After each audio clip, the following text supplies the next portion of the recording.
Welcome to Small Business Saturday. Welcome to Small Business Saturdays video series with your host and my husband. And my dad, A&E Magazine. Join the conversation. Let's talk some business. Good morning. Good morning. Yeah, Todd, who brought the bagels? I brought myself. Good morning. Hello, everybody. Let's see here. Yeah, Cheryl, good morning. How are you? Thanks for tuning in. Todd, yes, bagels required for morning meetings. Going to need the schmear as well. So, Sandy, good morning. Thank you for joining me this early this morning. Yeah, this is. I'm liking this. I'm liking going early here, and I know it's not great for everybody on the West Coast, but early mornings are certainly not. Chuck, good morning. Sorry, I didn't mean to miss you there.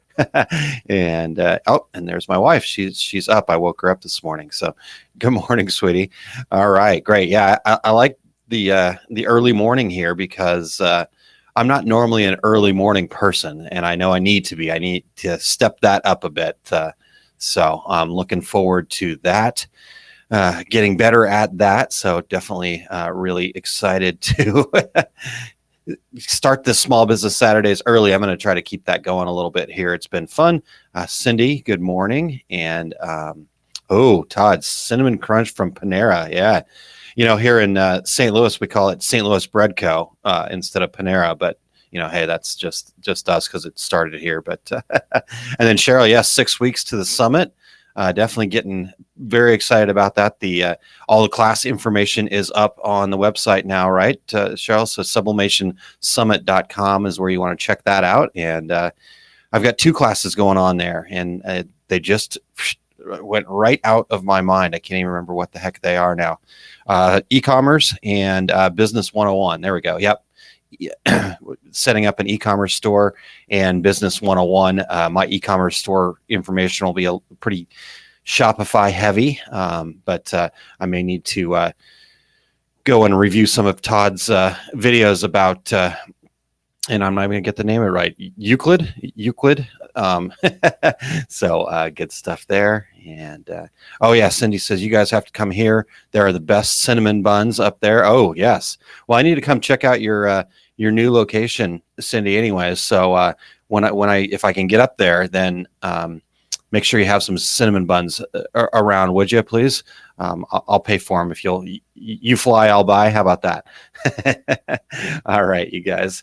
Good stuff. All right. Well, let's get into some marketing here this morning and talk about what we need to be doing as small businesses to market and what are some good strategies, techniques, and things like that. So first off, I want to give a shout out to A&E Magazine, and they're the ones that sent this question to me. There we go. Thank you, Todd. Euclid. I still will mess it up, even when he phonetically puts it out there for me. 7 a.m. I still got to get the brain going here. Yeah, like I said, I'm not a morning person, so this is new, and I'm going to make it happen. I'm going to become a morning person. I like it. All right. So again, thanks to A&E Magazine for their idea here, their content idea. The question is, what are the best ways to market a small business? And if you guys have things that you want to talk about, information that you want to explore here on a Saturday morning with me, let's do that. Just send me an email. In fact, let me pop that up over here, get to the right screen. Oops, wrong button there. Okay. So send me an email over here at Aaron Montgomery. No, it's not Aaron Montgomery. Geez. Aaron at montcoconsulting.com. And if any ideas that you have for content, that would be great. I'd appreciate all the help there, and good stuff. All right. So let's get this one back up now. Oh, of course. All right. There we go. So Aaron at montcoconsulting.com is where you want to reach me at.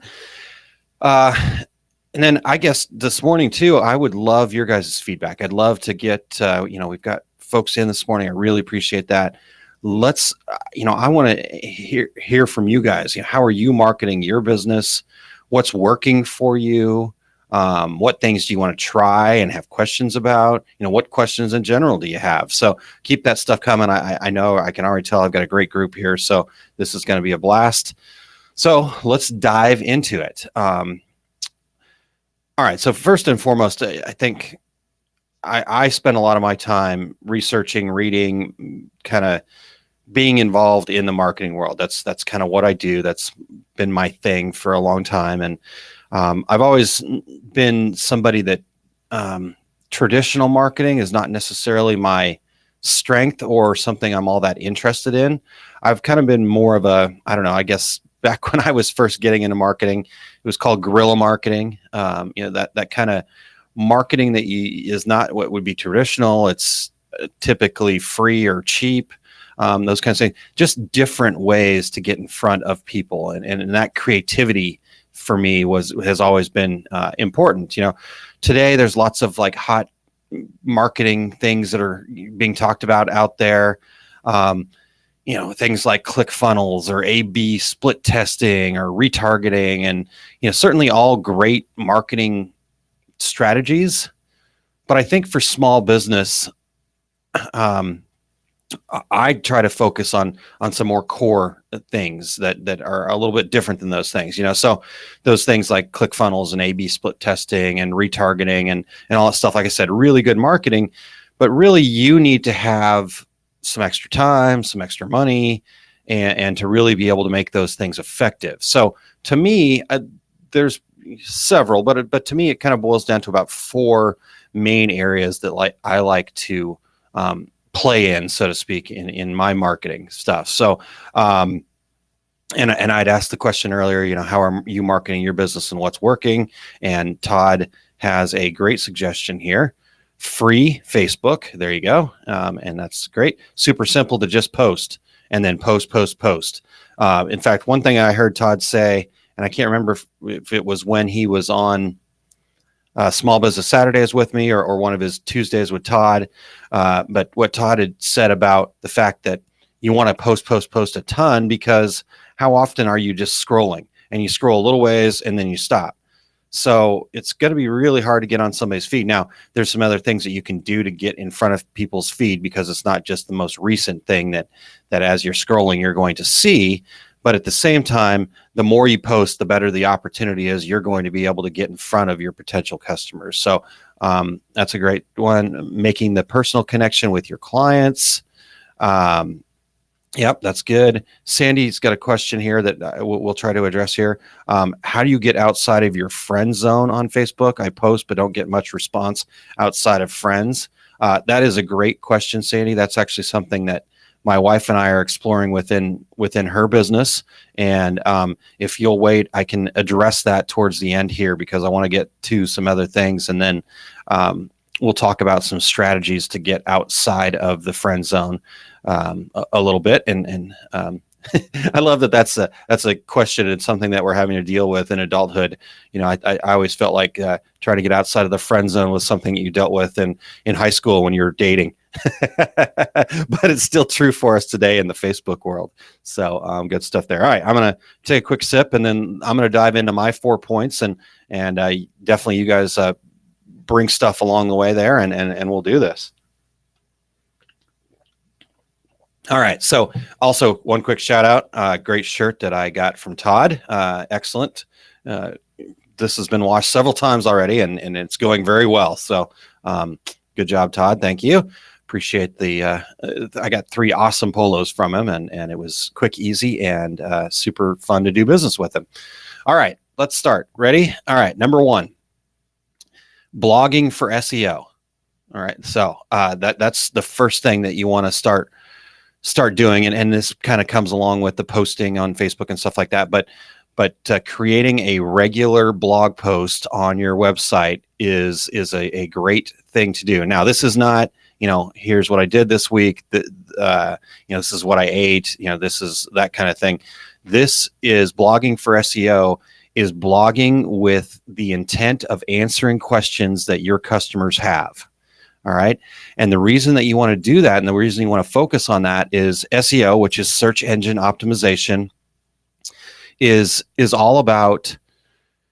So the search engines, what they want to do is they want to provide the best answer to your query. So if I am looking for polo shirts, what am I going to type into Google? And let's face it, Google is the search engine. all the other search engines operate very similarly. So if you're focused on what Google's trying to do, but Google's whole point is they want to provide the best possible answer.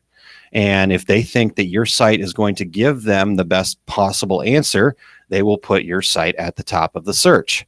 So blogging with SEO in mind is all about answering questions that your customers have. So think about the questions that you get in email. Think about the questions you get when you're dealing with customers face to face, and then write simple blog posts about that, and make sure to kind of answer that question in several different ways, and then post that on your website. That can be your blog, but you can also use that as a frequently asked questions tool on your site. So when people are there searching for information, they get it.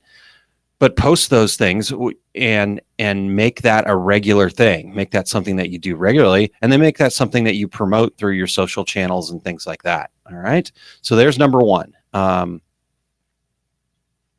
Cool. Todd's got more stuff here. We post projects to Facebook marketing and the swap groups, other free things. So good stuff there. Okay. So number one, blogging for SEO. If you guys have questions about that, certainly pop those up there and we'll get to that. But I think, again, your focus needs to be not necessarily on what it is that you're doing or saying. You could do a little bit of that, but your blog focus needs to be on what questions your customers are asking or your potential customers are asking you on a daily basis. All right.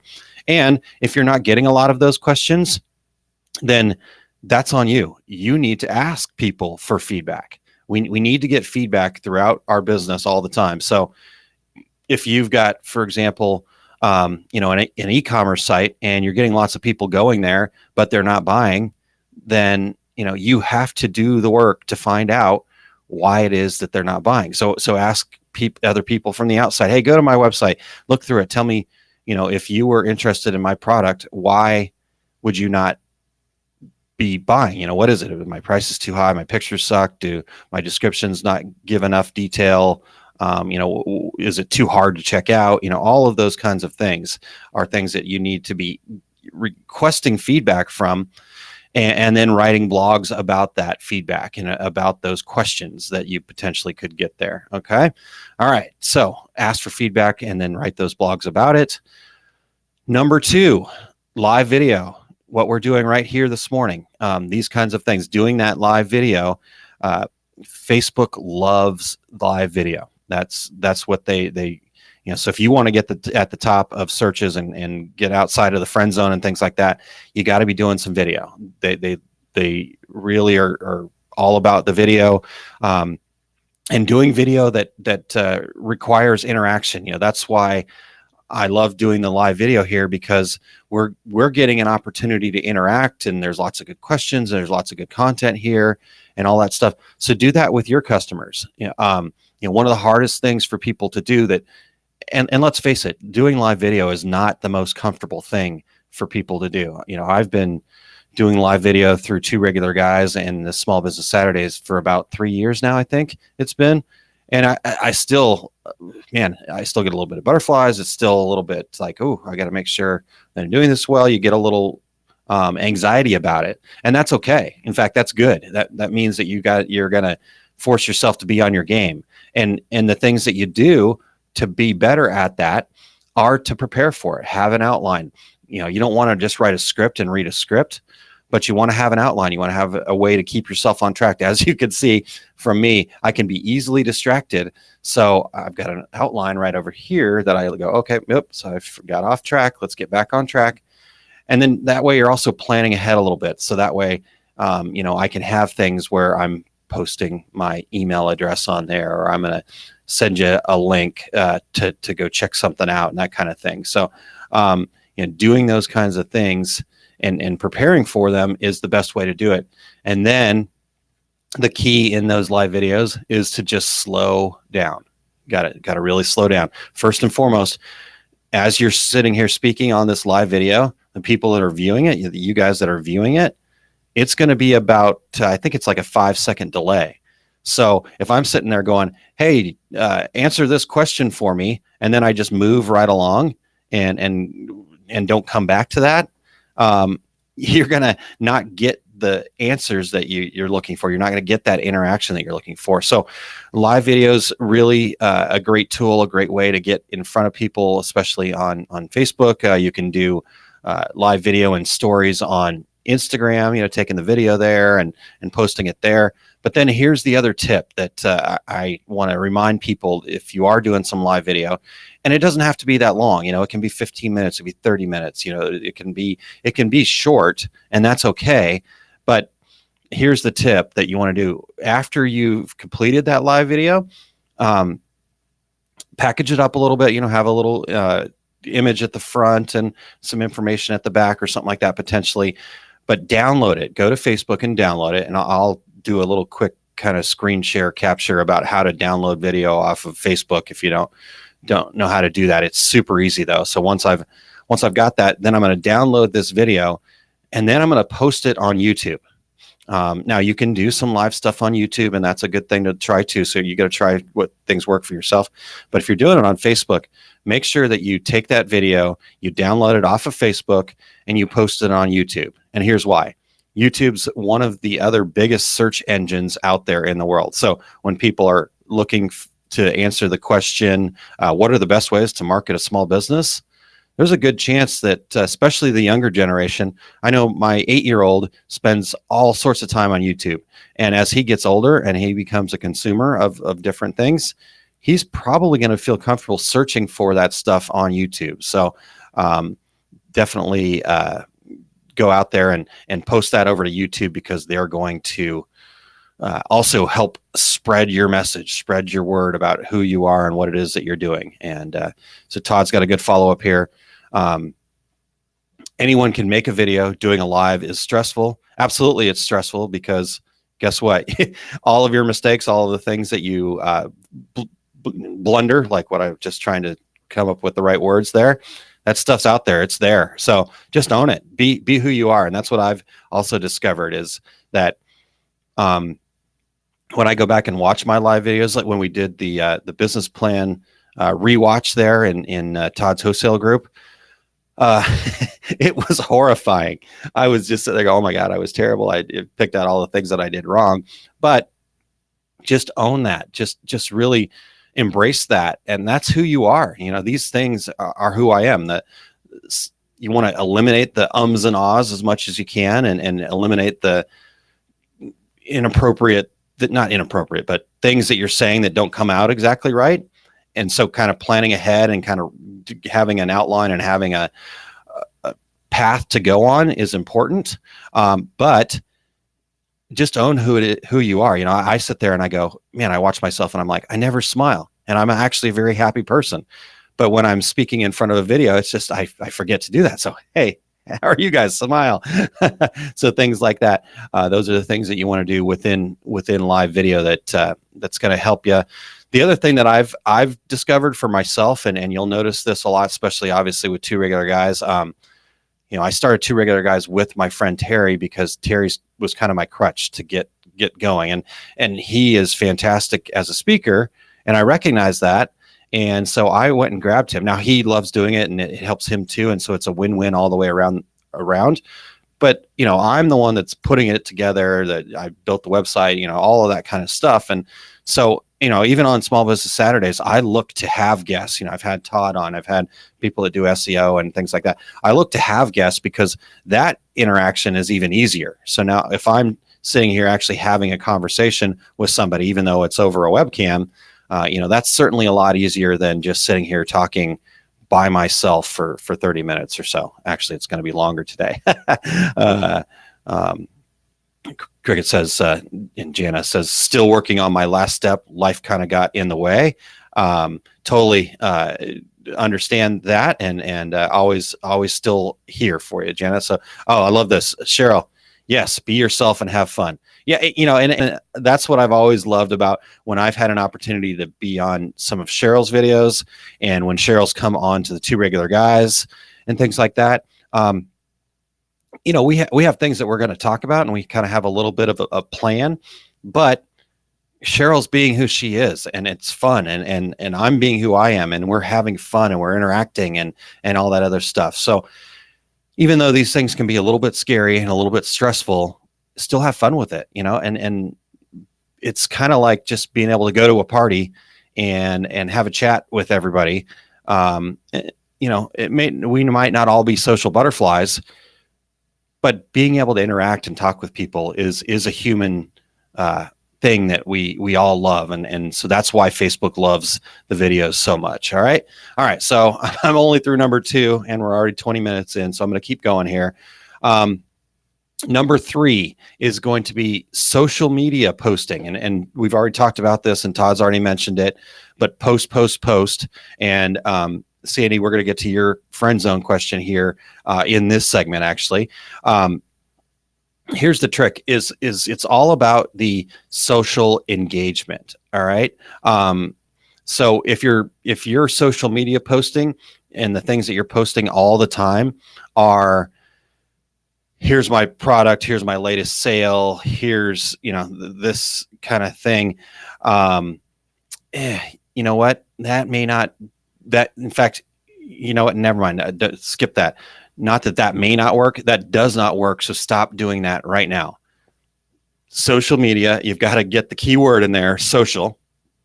Okay. It's not marketing, sales, media, or it's not, it's social media. So the posting that you need to be doing are things that are showing a person's face, so maybe you're going to show off a new product, but that new product better be on somebody, or better be somebody holding it, or somebody picking it up, or a testimonial from your customer loving what you've done for them. Somebody, one of the reasons that I've posted a lot of things that I've posted about Todd's polo is I want to give him that juice. I want to give him that ability to go and show that off and use that, and, he was very helpful for me. And so therefore I want to be helpful back. And that's human nature. Our customers, if we do a good job for them and we make them happy and we solve a problem for them and we go above and beyond for them, guess what? They want to share just as much as you want them to share. So, give them that opportunity to share throughout your social media, encourage them to post, encourage them to, follow something, be part of what you're doing, get active with them and just involve, so maybe you're doing some things for a 5K, and that 5K is for a cause. Maybe it's breast cancer awareness or whatever the case may be, that the reason that they're raising funds. Well, you know what? They've got a cause. They've got something that they want to be talking about. So you, as a business, you want to be talking about that. So, all right. So Sandy, to get to your question about the friend zone thing here's the trick. You want to be posting as your page, as your business page, where you can. And then what you want to be doing from your personal page to help kind of boost that up, because here's what happens. Facebook, when they're selling ads, they run out of space to put the ads. And that's just the nature of it. They got so many people wanting to post ads and they're trying to keep the prices down, but they're running out of what they call inventory, space that their sponsored content is going to go. So as they run out of inventory, their first thing to cut are the business pages. So the business pages posts get thrown out of the feed first and foremost. And because they're in it to make money too. So they figure the business pages are going to spend the money to get their posts in front of people. Whereas personal folks aren't obviously spending money. You can't do an ad on a personal post. So the trick is then to take and share from your personal pages, have your friends and family share from their personal pages, but make it an interaction. So the interactions you want to have are, you want people to take posts on your business page, and you want from their personal pages to come back and interact. So, ask a question, do a contest, run polls, things like that.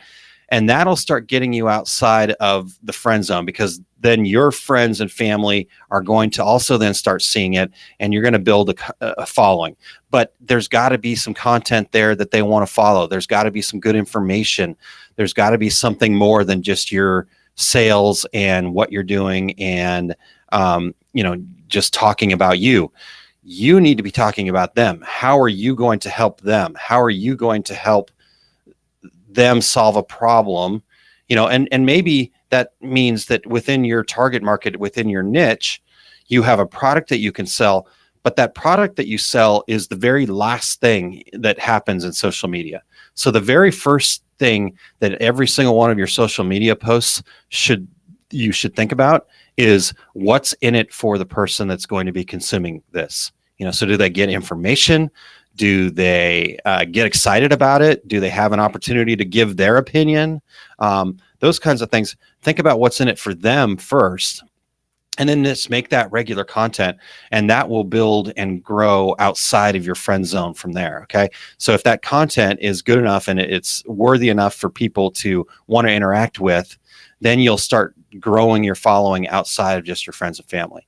And then the other thing to do there is that you are going to have to probably spend a little bit of money on some Facebook ads to kind of, again, get outside of that. So once you have kind of a customer list, do some lookalike audiences and pay for that. So we're not going to get into paid social media today. I've done other things on that, and I will talk more about that at a future date if you guys have specific questions. But the third thing you want to do, though, is definitely be doing a lot of social media marketing, whether that's Facebook, whether that's Instagram, finding where your followers are. So not just where you're at, don't be on everything all the time. What you want to do there is you want to focus in on where your customers are at or where they're going to be at. So if that is Facebook, if that's within inside a group or whatever the case may be, then be there and just focus on being really good there. Don't worry about your Instagram page or your Twitter feed or your LinkedIn or stuff like that. But if your customers are on LinkedIn, then be on LinkedIn. Come watch me on Facebook and then go to LinkedIn. All right. Let's see here. So let me get to a couple comments before I get to the four things. There we go. So Todd, perfect. And yes, Todd, if you want to actually really know what to do on social media, just watch Todd. Honestly, I mean, he gets it. I want people to feel as if they're part of something and take away something as well. Here we go. More great stuff. We post our local school football schedules. 1,700 reach and 9 shares. Not bad for a free post. Absolutely. Sharon says, good morning from Ohio, joining a little late today. No problem, Sharon. It is early, and it's all will be recorded, so you can go back and check the first part of this. But back to what Todd said here, because this is another good point that I wanted to that I didn't make that he reminds me of here. So when he says we post our local football schedules, not bad for free. Here's the other thing to do. After and obviously Todd's doing it because he knows, go back and look at the insights of what things that you're doing on your Facebook page. There's a tab in there that says insights. Go back and look and find out what things are working. You're going to see where you've got 1,700 reach and 9 shares. That's great. Here's what you're looking for. You want to have as much reach as possible, but the real key is engagement. So those shares, 9 shares, that's huge. That means 9 people felt like that content was good enough to share, and Facebook's going to take notice of that and go, oh, people are sharing that. That means that this is good stuff. Let's make sure that gets into the feed because people are going to want to see that. The engagement, how many comments and things like that you're having, and comments. 7 words or more. You want to encourage people to, so don't do a contest or a poll and asking them for a yes or no answer. Do a contest or poll and tell them to share their story, share their favorite summer memory, or share their favorite football, going to the high school football game, score, whatever. So get them to engage in some sort of a long form where there's 7 words or more, and find out what of those things are working. And then that's going to build up and get you out of that friend zone. Okay. So hopefully that answers your question, Sandy. And we also covered my third thing there. All right, let's get to number 4 here. And I need to get something else up over here. The fourth thing that I think all small businesses should be doing to market your company is to have an actual word of mouth strategy. All right.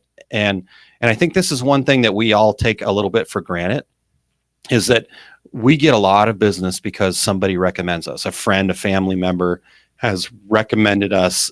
And, people nowadays, we're going to do some research on things, But at the end of the day, we're all very busy. We all have so much information coming at us that we make our buying decisions based on our circle of influence, the people, our friends, family, all the people around us.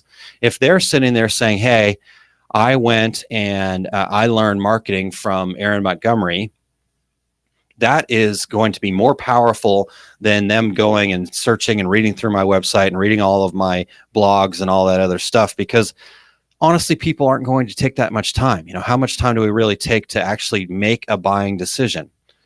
So that social, that seal of approval is really important for small businesses. So, and most of us just kind of, like I said, take that for granted. Oh, thanks, mom, dad. Thanks, buddy, for sharing my information. That's great. But you know what? If you actually build a strategy around that, have an actual way for people to share, really encourage that sharing, ask for reviews on Google Maps, ask for reviews on Yelp if you've got that kind of a walk-in business or things like that. Ask for those things.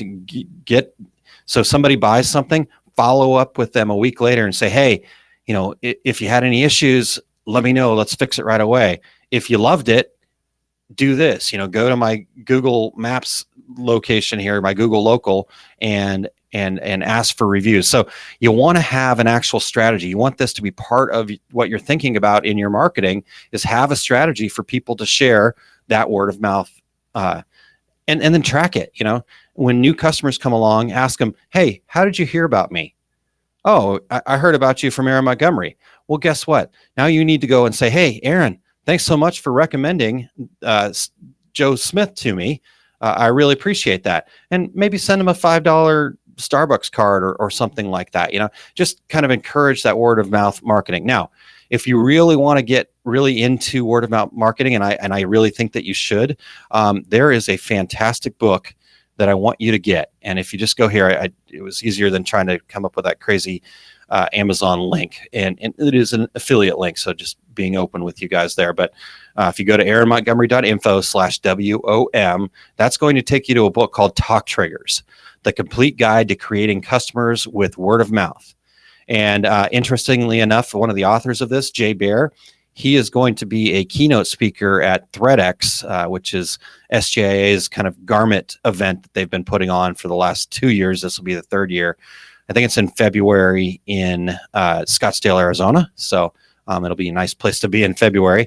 And so anyhow, he's going to be one of the keynote speakers at that. But this book is fantastic. It gives you great strategies. It gives you a whole new way of thinking about word of mouth marketing. And they call it, like I said, talk triggers, giving your customers a way to talk about your business in a way that's comfortable for them and exciting for them. It's something new and different, so this is really, really a big deal. And I think that you should really focus more on this in your business.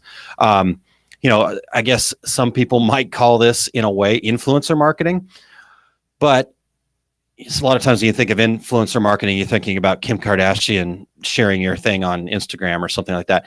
But think about social media as it is right now. Social media, everybody is an influencer. I'm an influencer. You're an influencer. We all have the ability to influence other people's buying decisions by saying, hey, so then think about what you're doing within your business. Are you creating those kinds of experiences that people are going to want to share? Yes, you are going to have some challenging customers. And yes, you are going to have to just grin and bear it and move on and choose not to do business with them later. But don't just blow it off and walk away from it and go, well, that guy was an idiot. Because I've had that happen to me. I've had interactions with companies where, I felt like I had a good point. I felt like I had I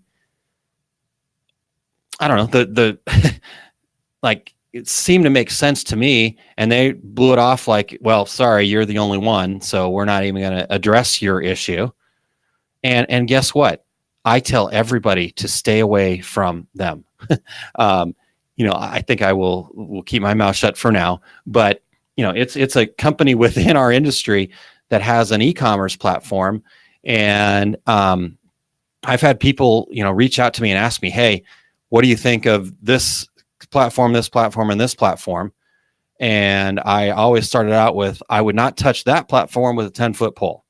They don't care. Their service sucks. They're disconnected, period.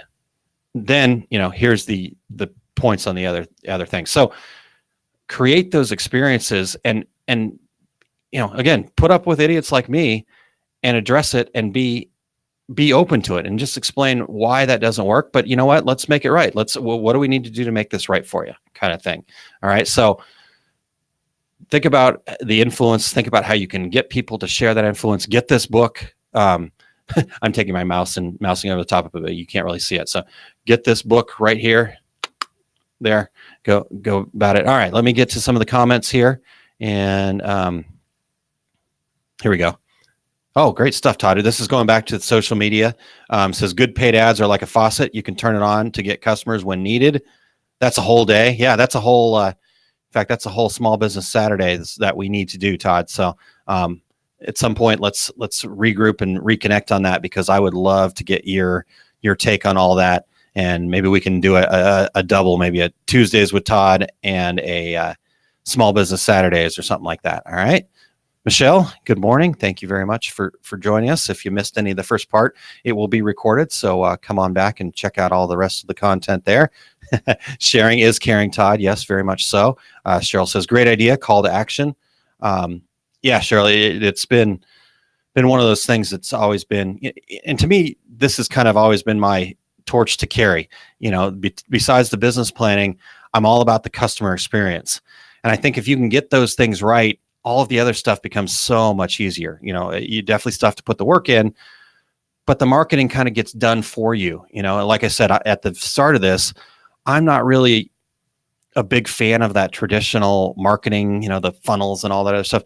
Funnels are great, but here's the problem with funnels is if I'm only throwing a handful of people in the top of that funnel, the funnel gets so much smaller as you go down. So if I've put 10 people in the top of that, the likelihood of me getting one out of the bottom of that kind of a method, because it's all about the numbers game. I want to throw hundreds of thousands of people into that and then going to get some people out the bottom end of that funnel. And that's all fine and dandy, but people kind of see that, see the funnel, how it works. What I think people really want to do is connect and engage with people that are all about something more than themselves. When we talked about the business planning, that's why I was so hardcore about the why and getting that right and getting why you do this to the forefront and how that helps other people and what that story is. Because a lot of times I was kind of really hard on people that kind of, to me, had a little bit of a fuzzy why. And if you get that why right, then everything else is a lot easier, because there's that connection, there's that customer experience that you're going to do. So gear up, Adrian. Any suggestions for getting large commercial customers? I think, that's a fantastic question. Honestly, to me, there's not a huge difference in what you're doing in a large commercial space. It's just how you're presenting. You have to understand that there's probably going to be a bit longer of a sales cycle. So you have to be in it for the long haul. B, you have to go to different places. So large commercial customers probably aren't going to be in Facebook groups or things like that. They're probably going to be in LinkedIn. You're probably going to have to get some sort of an outside sales strategy going. A lot of times with the smaller, more retail kind of business, marketing can be your sales, but with a large commercial customer, you do have to have an actual account manager. I hesitate to say a salesperson, because I don't necessarily think you need a salesperson, but you need an account manager. You need somebody that's going to be there to answer the questions, get all the details right, pay attention to details. This isn't the person that's taking the donuts in there. This is the person that's going to let that large commercial customer know that you care and know that you're going to make their lives easier, because they probably got a buyer. They've got a professional buyer probably. And the easier you can make their job, the better off you're going to be. So your strategies are just going to be a little bit different, because you're going to be hitting some different places. Like I said, a lot of that's probably going to be on LinkedIn. So I would make your marketing strategy pretty heavy around LinkedIn. That's more of that bigger commercial customer area. And then get creative with that word of mouth. A lot of testimonials really help because they are going to do some more research on you than maybe your normal retail customer would. So hopefully that answered some of your questions there. And go with that. All right. Todd says, I've had that with, and I think this is when we were talking about that experience that you're having. And I said, I've had that with one big sub company. My rep is garbage. Haven't used them in 2 years because of it. I mean, all it takes is that one experience. And you know what? You can find this stuff out really quickly because guess what? Todd was buying and all of a sudden he wasn't buying. Go ask him what happened and be willing to take that lump from him and be willing to drop the ego and say, yep, Todd, you're right. We're really sorry. How can we repair this for you? But obviously they haven't done that because he hasn't bought from them in 2 years. So Jason says, oh, good morning, Jason. Sorry. I'm reading comments as I go here instead of posting them. Perfect. So said recently hired a part-time sales guy to try to get bigger sales, but I'm wondering about bidding big jobs. Again, like I said, I'm really hesitant to say that the salesperson's good. A salesperson that's commission based, that's really tough because they don't understand your company or your why as much as you do. They probably don't speak it as well as you do. And all they really care about is the sale because that's how they're going to make money. So I think that's really tough. I think having account managers and having somebody that can actually kind of carry your torch for you is probably more important. Maybe having a salesperson or having somebody that's going to generate leads for you is good, but make sure that they really understand who you are and what you do and what you do well. Because if they're generating leads that are crap leads, that's actually going to be take up more of your time than you really need. So the salesperson thing, again, is tough for me. And I hate saying this because I was a salesperson for a lot of years. I have a lot of good friends that are salespeople, but I think in today's day and age, that traditional salesperson is a bit of a dinosaur. And yes, there's still, get the foot in the door kind of thing, but to actually make a sale and make a loyal customer just doesn't work in that sales capacity where all they care about is the next sale. They have to care about the customer and the long-term success. And, maybe there's going to be some work that they do where they're not getting paid for it when they're a commission only thing. So let's see here. A couple other questions. All right. Jana says, how do you get a big client you have done products for to also promote my business as well for the products I did for them? That's a great question. I think it comes back to that whole human element. You need to, and this is unfortunately, there's not this magic bullet where I can say, oh, just do this and all of a sudden it happens. You just have to, ask. That's one of the things that I've been learning and working on through my Train the Trainer and Success Principles thing. But Jack Canfield says you have to become an ask hole. So we have craft holes and now we have ask holes. You have to ask, but ask them questions about them. So what was it that I helped solve? You chose to do business with me. I really appreciate that. I'm so honored to do business with you. Can you help me understand why you chose me? And then once they start telling you why they chose you, there's your ticket right there. There's your in to get them to share, because they would like to share that why they chose you with other people. They're just not thinking about it. Sorry, I got to take a drink before I... Stuff's still going down here. So perfect. And yeah, so sorry, back to your question here, Jenna. So just ask them a lot. And then within that ask, you're going to, as long as you're getting answers there, you're going to find out what it is that the trigger is for them.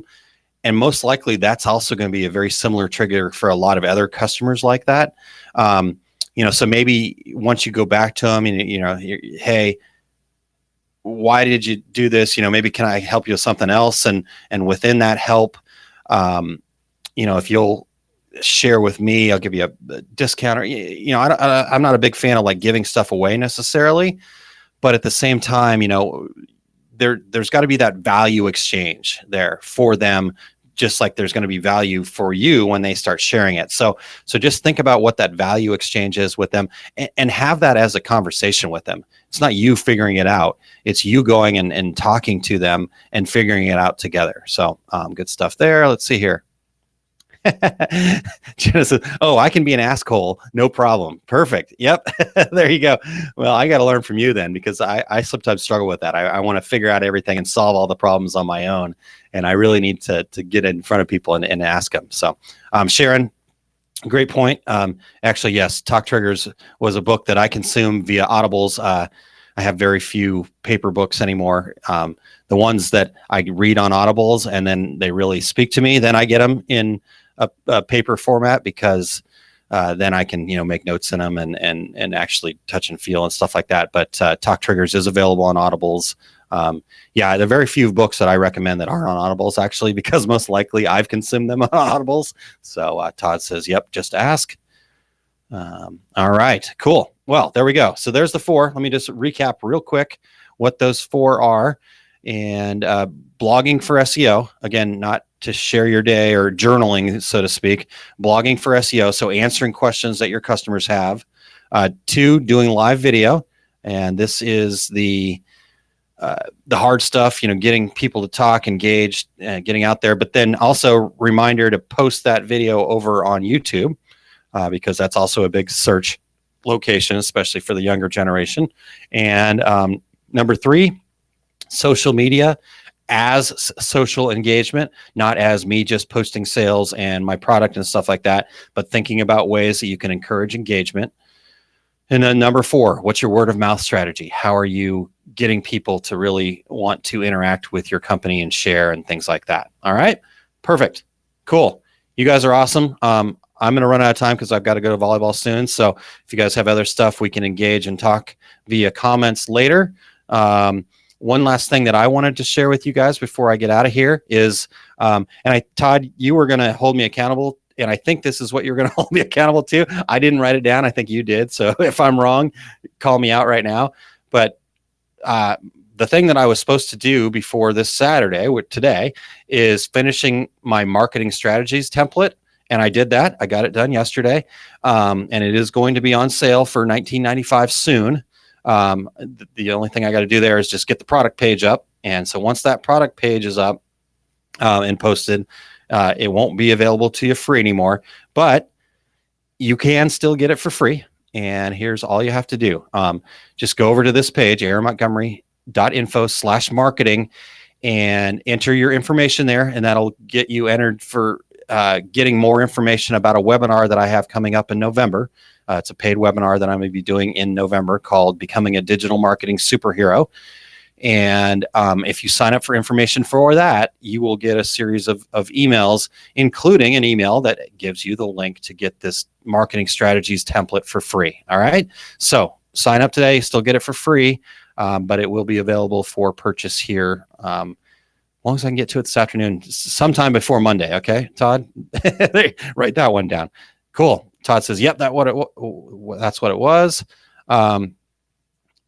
Barb, no problem. It's recorded, so it'll be right here, and you can just watch it all and comment, and I'll get back in the comments a little bit later today too. So, but again, if you guys will head to, and get this here. One last thing, Sharon mentioned the Audibles thing for folks on that book. If you are catching this as a video and you want to catch these things as an audio as well, I have that happening as well. So if you'll go to smallbusinesssaturdayspodcast.com, you can sign up on any of your favorite podcast players and catch the audio versions of all of my Small Business Saturdays going back 2 years. I'm just putting them out kind of as I go. I jumped around a little bit. There wasn't particular orders. Some of them I'm skipping because they weren't really great for audio, and they weren't great anyways. So some of the older stuff, you get better as you go along. So good stuff there. So yeah, go make sure that you sign up there. And if you guys have any questions, any needs, anything at all that I can do to support you, there's my email address there, aaron@montcoconsulting.com, and I will get back with you. Not a fan of giving away stuff for free. Gives us marketing template for free. I know a little, you know what? but it's not going to be free forever. So, and I'm getting your information. So it's not necessarily free. You got to give me your information. How's that? Is that close enough, Todd? Do I wiggle my way out of that one? Mary, no problem. It's all recorded. I know it's early, so you'll be able to catch it right here. As soon as I'm done, it'll circle itself and go from there. All right, you guys, awesome. Thank you so much. I'm going to be late for volleyball. My son's volleyball. If I don't get out of here, I think they're actually waiting out in the open area here for me. So you guys have an awesome day. I really appreciate it. And I had a great time having a great conversation with you guys this morning. Let's try again at 7. Like I said, I got to be a morning person, so that'll make me accountable. If you guys can do it, let's do it. 7 o'clock next Saturday. Thanks, everybody. Talk to you soon.